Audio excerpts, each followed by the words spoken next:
Two teams headed in opposite directions, ready to tango in Mercedes-Benz Stadium. It is a Week 7 crossover Thursday.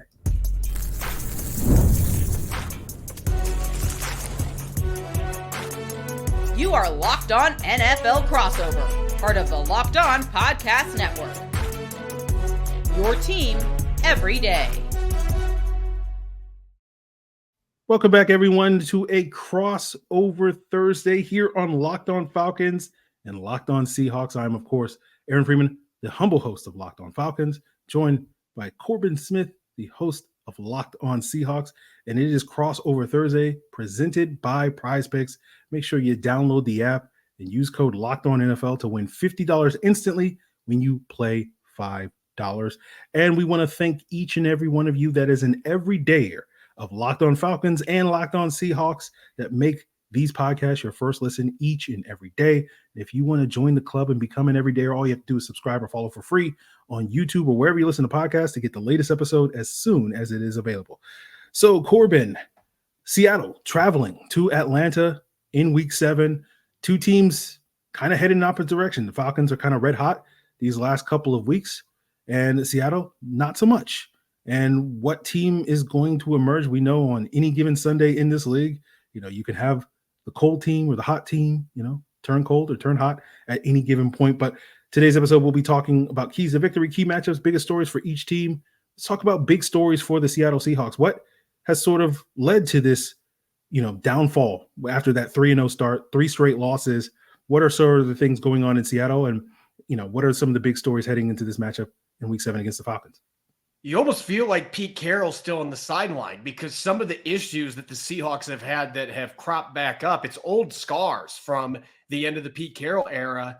Aaron, they have not been able to stop the run. They are giving up over 170 rushing yards per game during this 3-game losing streak. The 49ers racked up over 200 against them on Thursday Night Football. And like Mike Macdonald was saying today in his press conference, it really has been about the explosive. There have been a lot of really good plays defending the run. They had a number of stuffs against the 49ers, but then they turn around and give up a 76-yard run to a fourth-string running back. And it has been about systemic issues with their run fits. They have had issues primarily at the second level where there's suddenly these huge gaps that even Trent Richardson could run through. And they have been letting this happen week after week, and they've had some injuries that have exacerbated these issues up front. It does sound like they got a good chance to get Byron Murphy II, their first-round pick out of Texas, back this week after missing the last 3 games.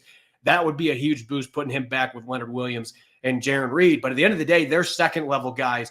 The linebackers, Tyrell Dodson and Jerome Baker, they've got to play better. And then they've had some miscues in the secondary, primarily the safety position, that have led to some big plays. So at the end of the day, it's been the explosives and defending the run, the inability to defend the run. And those are problems that led to Pete Carroll being ousted after his legendary career in Seattle that Mike Macdonald and his staff have not been able to correct to this point. But they've had 10 days to really bear down here with a mini bye. Maybe, just maybe, with some padded practices this week, they'll be able to get back to playing the way they did the first 3 weeks, where they were flying around the field. Teams weren't running the ball on them. They weren't giving up big plays in the passing game. Competition had a lot to do with that, but also this team was just playing more fundamentally sound on defense. But that has been the biggest issue, and it's put the offense into a bind as well. They've got to find a way to make sure Bijan Robinson doesn't go off, and you can't let Kirk Cousins get a bunch of explosives in the passing game. If they can limit those 2 things, they have a chance. This is a team that is a good football team when they play at their best. But the last 3 weeks, certainly, they've been far from that. Yeah, we'll see if the Falcons can take advantage of the Seahawks' recent defensive struggles, or do they bounce back, as you say, and play much better like they did in the first 3 weeks. Didn't expect Trent Richardson to catch a stray on today's crossover Thursday, but appreciate you, Corbin. The only first-round pick running back that I will sit here and say to this day, like, man, I whiffed bad on that one. But I was not alone. There were a lot of people that thought Trent Richardson was going to be a stud, and the ball carrier vision was definitely the biggest problem. Yeah, definitely. Well, that's not an issue with Bijan Robinson, so we'll see if he can get going against this Seahawk defense. But offensively, what is going on in Seattle? What is the biggest story heading into this matchup? Well, if you look at the statistics, Geno Smith was still leading the NFL in passing yards coming out of Week 6, but the touchdown interception ratio is not where it needs to be, at least in fans' eyes. 6 versus 6, 1-to-1. There's been a lot of interceptions that weren't his fault, that were fluky. Thursday night against the 49ers, first one was definitely on him. It was a bad throw. Second one, I still contend that DK Metcalf did not run the right route. So they're trying to deal with some chemistry-related things. And I think the new offensive coordinator, Ryan Grubb, listen, this is not the Pac-12 after dark anymore. I've been saying this the last couple of weeks. He is getting some tough lessons about going against NFL talent and NFL defensive coordinators. They have not been able to run the football effectively. Some games they just haven't tried to run the football. That's what happened against the New York Giants. They threw, I believe, 88% of their plays in that game. And as good as Geno Smith can be in this offense, you can't ask any quarterback to do that. You've got to have more balance than that. They tried to get more balance Thursday, and they could not run against the 49ers. It felt like that offensive line was not able to get any push.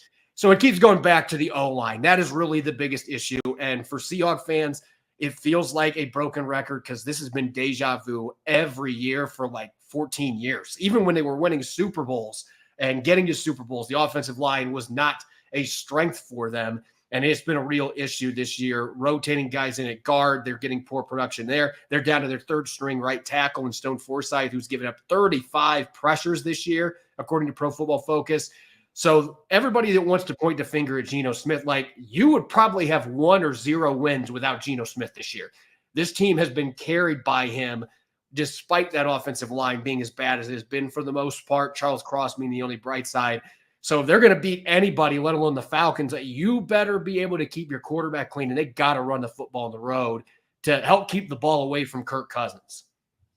Well, I know music to the ears of Falcon fans everywhere because the Falcons' run defense has struggled mightily this year. And so if Seattle is not committed to running the football or not running the ball effectively, maybe, just maybe, the Falcons' run defense will actually look good for once for the first time this season. And certainly given the offensive line concerns, I think that is also music to the ears of Falcon fans just because the Falcons' pass rush is the worst in the NFL with only 5 sacks in 6 games.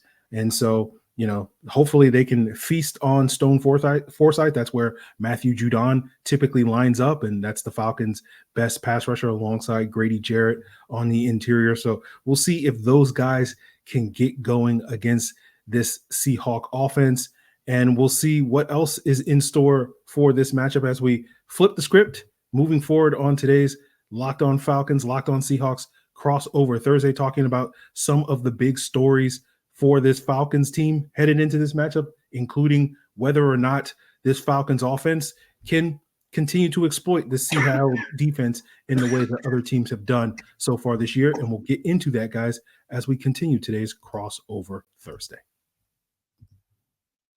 Guys, I want to tell you about Arena Club. So if you're at all familiar with collecting cards, and those of you that aren't familiar with that, you can wind up spending a lot of money for, say, a Mahomes rookie card or the soon-to-be extremely valuable Michael Penix rookie card. And I want to help everyone save money thanks to the slab packs from arenaclub.com. It's now possible to score gem mints for a fraction of their retail price. Arena Club is the only repack that provides real value, a complete view of all possible cards, and clear hit rates for each one. Arena Club slab packs are revolutionizing the repack game with transparency. And after your pulls are revealed, they'll immediately be placed in your showroom for safekeeping, selling, trading, and auction. And whether you're buying, selling, trading, or displaying, Arena Club is the card collecting platform that you have to check out. So right now you can get 10% off your first slab pack or card purchase by going to arenaclub.com/lockedonnfl and use code LOCKEDONNFL. That's arenaclub.com/lockedonnfl. Code LOCKEDONNFL for 10% off your first purchase. Now, we are in the midst of football season, but basketball season is peaking around the corner, and it's time to get back into the arena with Game Time. And check out Game Time's new feature called Game Time Picks, and it's making getting tickets to see your favorite teams play even easier. Game Time Picks is filtering out the fluff to show you only incredible deals on great seats, so you don't have to waste time searching through thousands of tickets. And then when you go to the Game Time app, toggle those all-in prices on in the app so that you don't have to worry about getting hit with hidden fees at checkouts. And, you know, what you see is what you get with Game Time because of the panoramic seat views. So you can pick out that perfect spot to watch your favorite basketball player drain that three-pointer or get in the football stadium to watch Geno Smith or Kirk Cousins throw the perfect touchdown. So whether it's football, basketball, or other sports, comedy, music, theater, Whatever event is near your Game Time is taking the guesswork out of buying tickets by downloading Game Time app, create an account, and use code LOCKEDONNFL, and you'll get $20 off your first purchase. Terms apply. Again, create an account and redeem code LOCKEDONNFL. That's LOCKEDONNFL for $20 off. Download Game Time today. What time is it? Game time. So getting into the biggest stories for the Atlanta Falcons here on this crossover Thursday with myself, Aaron Freeman of Locked On Falcons, and Corbin Smith of Locked On Seahawks.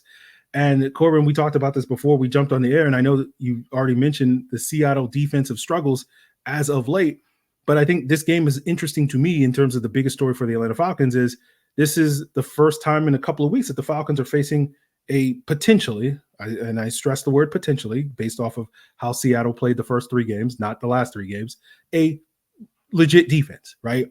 And I think because of the Seahawks struggles in recent weeks, that gives you a lot more confidence with this Falcons offense that has been red hot the last couple of weeks, dominating Carolina Panthers on the ground, dominating the Tampa Bay Buccaneers 2 weeks ago on Thursday night through the air with Kirk Cousins having 500 yards. And so the Falcons offense is kind of getting into this kind of pick your poison where it's like, hey, we can throw against you, we can run against you, and that's going to be a challenge for most defenses. But I think because of Mike McDonald's reputation and the early season success, as well as his success against Baltimore, I think he can throw some wrinkles at this Falcons defense that can maybe, derail some of their hopes. And so I think this game for me is kind of a big test moving forward over the next couple of weeks, because after this game, you have Tampa Bay, which we've seen the Falcons offense roll on that defense. You have New Orleans, you have Dallas defense is struggling mightily. You don't really face a real defense, at least on Atlanta's schedule, in terms of like a real formidable defense that you're nervous about until you face the Denver Broncos ahead of their Week 12 bye.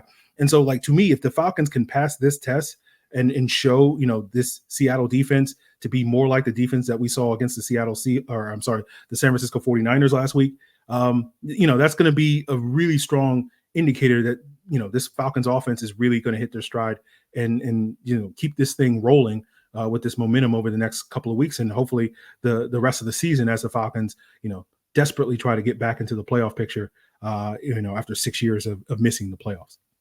Yeah, this is really an interesting matchup in the sense that you're going to have Seattle coming in. They're tied for first place in the NFC West, but they're 3-3. They've lost 3 straight games.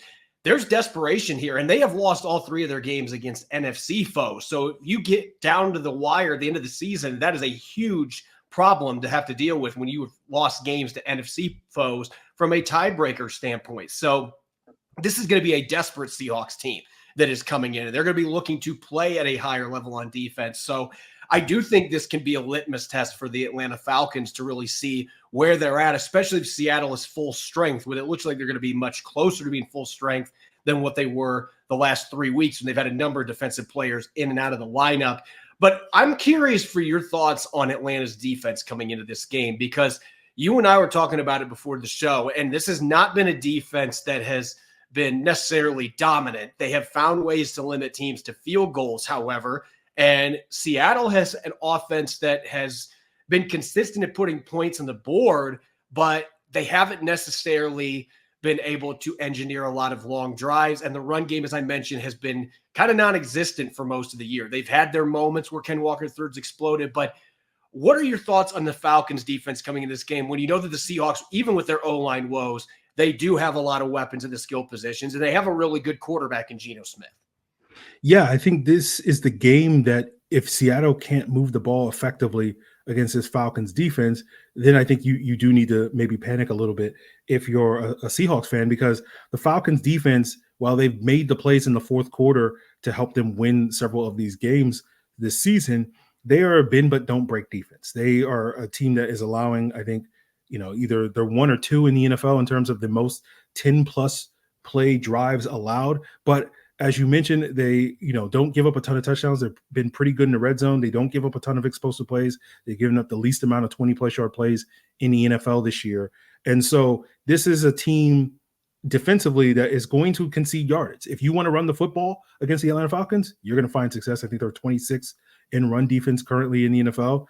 If you can, if you want to, dink and dunk your way down the field, you can do that. And so my expectation in this game, I think the Falcons are going to play that bend but don't break style and see if Geno Smith is going to stay patient in that sort of. I know Geno, is willing to push the ball down the field, and that's led to some of these turnovers that you're talking about. And I think that's going to be the challenge for the Falcons is, hey, Geno, we're going to concede you 5-6 yards all day long. You can dink and dunk your way with, Jackson Smith and Jigma and Tyler Lockett and DK Metcalf all day long, but we're not going to give you the big explosive play. And I think the Falcons are going to hope that Geno gets a little impatient looking for that big play, especially if the Falcons offense can get off to a fast start and get an early lead.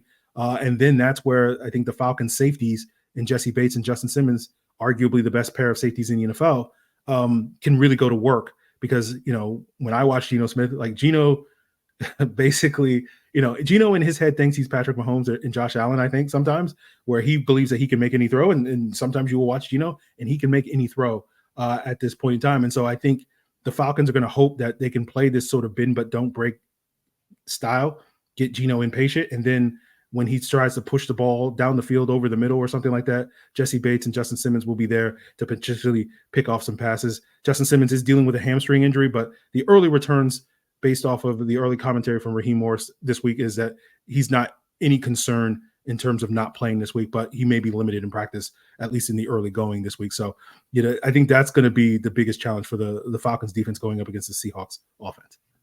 Yeah, and it's interesting because the Seahawks have actually relied a lot on the quick passing game, even though I think Ryan Grubb and Geno Smith both, they want to air it out. There's been some plays, but this goes back to that offensive line. And Falcons fans, again, this is probably news to your ears because this offensive line has really struggled to pass protect. The Falcons are looking for a breakout game, getting after the quarterback.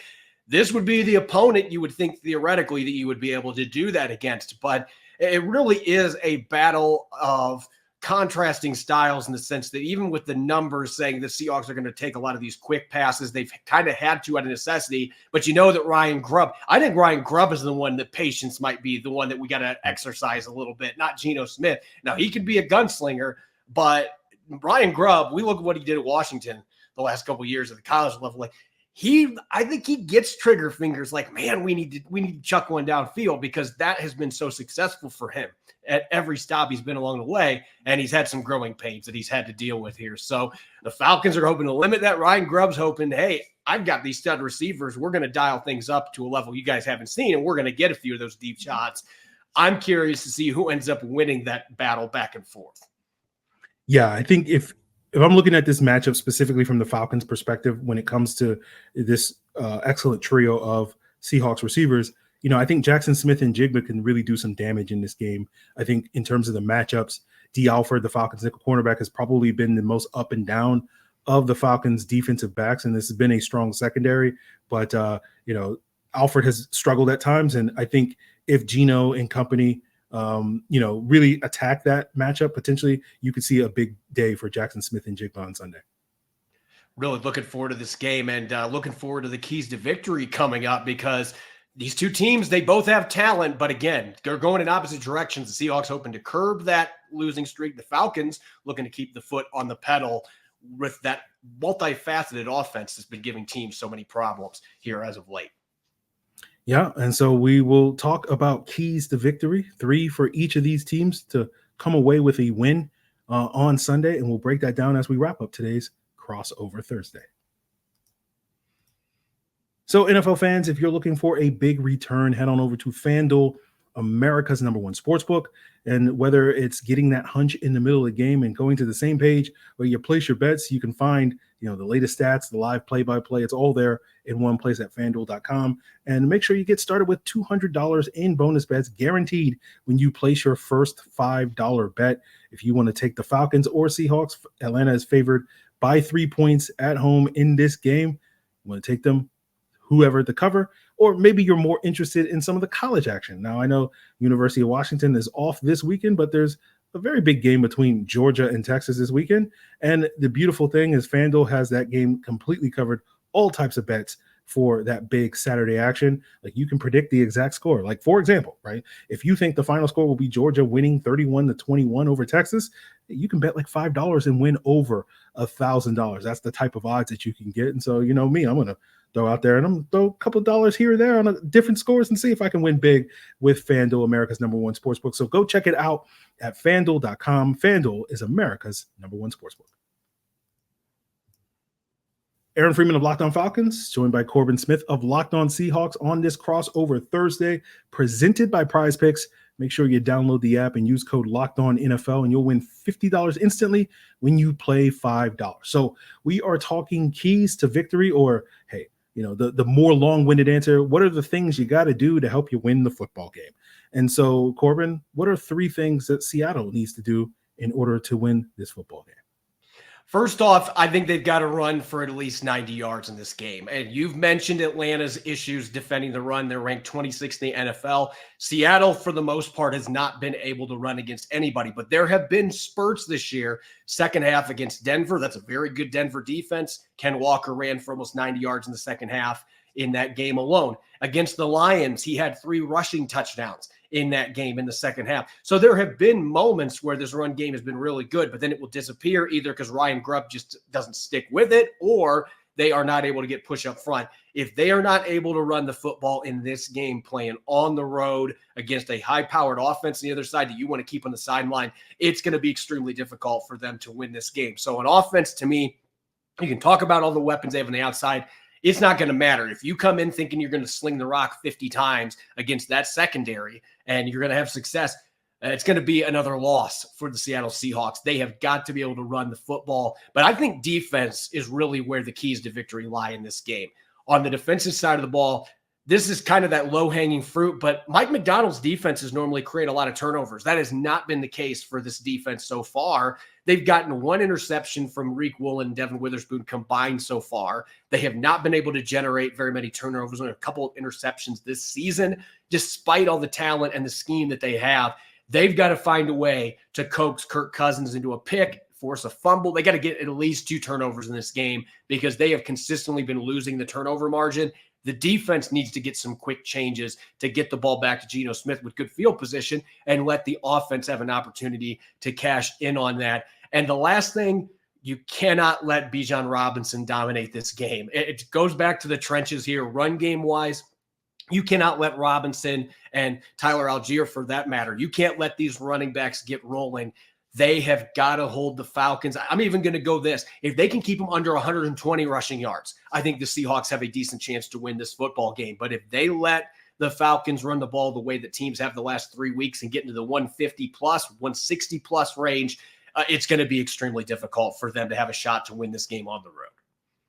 Yeah, I think those are all big things, and sort of piggybacking on a couple of those things. For me, the big 3 keys for the Falcons to walk away with a victory is, number 1, it's all about turnovers, right? Limit turnovers on offense, create those turnovers on defense. Number 2, you got to make Geno Smith uncomfortable. And then number 3, I think you want to get the crowd going with a fast start, right? Seattle hasn't usually, doesn't fall into the usual trap of being that sort of slow starter on these early games on the East Coast, historically speaking. But, might as well try to get that going by getting off to a fast start if you're the Atlanta Falcons. And I think this game is going to be sort of what has been consistent through line for most Falcon games this season. It's probably going to be a nail biter, a back and forth game. You're going to get probably a 1-score game going into the final 5 minutes of this game. And so for me, a lot of those keys to victory for the Falcons are kind of set yourself up for success so that you can be better in a position in those closing minutes to make the plays. And so ultimately, the team that's probably going to win is the team that makes the most plays in those final 5 minutes, or potentially has the ball last and gets that last opportunity to kick that game-winning field goal or that go-ahead touchdown or whatever in the closing minutes. So I think with turnovers, if you can create turnovers, you're going to set up your team for success and limit your own turnovers. And I think with getting Geno Smith uncomfortable, going back to the point earlier with the Seattle offensive line struggling, can you get pressure on the quarterback, something that has been sorely missing from the Atlanta Falcons, as well as going back to the point where you're going to play this bend but don't break defense. And as you pointed out, Corbin, less maybe Geno Smith and more Ryan Grubb. They want to push the ball down the field and sort of, get them, and that's where the fast start, like get them behind in a game where they feel more compelled to want to push the ball down the field rather than taking what the defense is going to give them, which is that bend but don't break style and that dink and dunk stuff. So I think those are going to be the big parts for the Falcons, and that should set them up for success so that they can potentially have that lead going into the final 5 minutes and just need to sort of hold on and win the game. I know these last couple of weeks, Seattle has been a slow starter. Looking at first half points over the last 3 games, Atlanta is 5th in the NFL. Seattle's 26th. Looking at second half points in the last 3 games, Atlanta is 15th and Seattle is 2nd. So if Seattle's lost all 3 of those games. So if you can get them starting off slow, again, get that Atlanta Falcons offense starting fast and force Seattle to play from behind, I think that's going to set up Atlanta for success. But with that 3-point line, Corbin, how are you feeling about how this thing, breaks down? Oddly enough, with the Seahawks riding this 3-game losing streak and the Falcons playing the way they are, maybe I'm overestimating the value of that mini bye, but I do think you look at what Seattle just did. They played 3 games in 10 days. They had a gauntlet there in terms of playing 3 games that felt like they were just back to back to back, and they didn't have a chance to really catch their breath. They've had that the last 10 days. And Atlanta has had enough issues defensively that haven't led to points all the time, that you got to feel like if the Seahawks with this extra time, if they took advantage of it from a self-scouting standpoint and they were able to get healthier, that they have the pieces to be able to make life difficult for Atlanta's defense and be able to finish some of those drives off. So I don't know that the Seahawks win this game, but I think this is going to be a very close game. I think they cover that 3-point deficit that they have as an underdog. I think it's going to be one of those games. It could be a 1 or 2 point win for one team or the other. I think these 2 teams, when they are both playing at their peak, are very evenly matched. They have a lot of fireworks on the offensive side of the football. They have defensive minds coaching their teams to try to offset that. I think this can be a really fun, compelling matchup as long as the Seahawks actually show up. We haven't seen them do the last 3 weeks. Yeah, I think that's a fair way of looking at it. Again, as I said, I think it's going to be a close game. So I think it could go either way. Obviously, I'm going to lean towards the Falcons given how they've played the last couple of weeks versus how Seattle has played the last couple of weeks in terms of covering that spread. But again, I think this may be a Younghoe Koo, walk-off sort of field goal or whatever for either one of these teams to win this game in those closing minutes. So certainly makes total sense to think that Seattle could definitely cover that 3-point spread. But that is going to do it for us here on this crossover Thursday. Of course, we still have more to come on this matchup on both Locked On Falcons and Locked On Seahawks as we wrap up this week. Continue making these shows your first listen by checking them out and subscribing on YouTube or wherever you listen to podcasts. And after you make Locked On Falcons or Locked On Seahawks your first listen, make sure you check out Locked On NFL as your second listen. 2 shows daily. The Madman Tyler Rowland giving that shot of NFL espresso first thing in the morning, and then head on over to the barbershop with Tony Wiggins for some real NFL talk. It's on Locked On NFL, part of the Locked On Podcast Network, your team every day.